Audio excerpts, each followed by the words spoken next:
Chapter 3. It took me a long time to learn where he came from.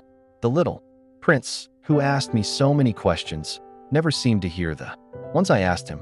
It was from words dropped by chance that little by little, everything was revealed to me. The first time he saw my airplane, for instance, I shall not draw my airplane. That would be much too complicated for me. He asked me, "What is that object?" "That is not an object. It flies. It is an airplane. It is my airplane." And I was proud to have him learn that I could fly. He cried out then, "What? You dropped down from the sky?" "Yes," I answered modestly. "Oh, that is funny." And the little prince broke into a lovely peal of laughter, which irritated me very much. I like my misfortunes to be taken seriously. Then he added, "So you, too, come from the sky? Which is your planet?" At that moment, I caught a gleam of light in the impenetrable mystery of his presence, and I demanded, abruptly, "Do you come from another planet?" But he did not reply. He tossed his head gently, without taking his eyes from my plane.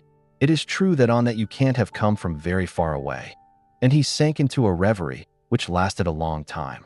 Then, taking my sheep out of his pocket, he buried himself in the contemplation of his treasure. You can imagine how my curiosity was aroused by this confidence about the other planets. I made a great effort, therefore, to find out more on this subject. "My little man, where do you come from? What is this where I live, of which you speak? Where do you want to take your sheep?" After a reflective silence, he answered, "The thing that is so good about the box you have given me is that, at night he can use it as his house." "That is so, and if you are good I will give you a string, too, so that you can tie him during the day, and a post to tie him to." But the little prince seemed shocked by this offer. "Tie him? What a queer idea." "But if you don't tie him," I said, "he will wander off somewhere and get lost." My friend broke into another peal of laughter. "But where do you think he would go?" "Anywhere, straight ahead of him."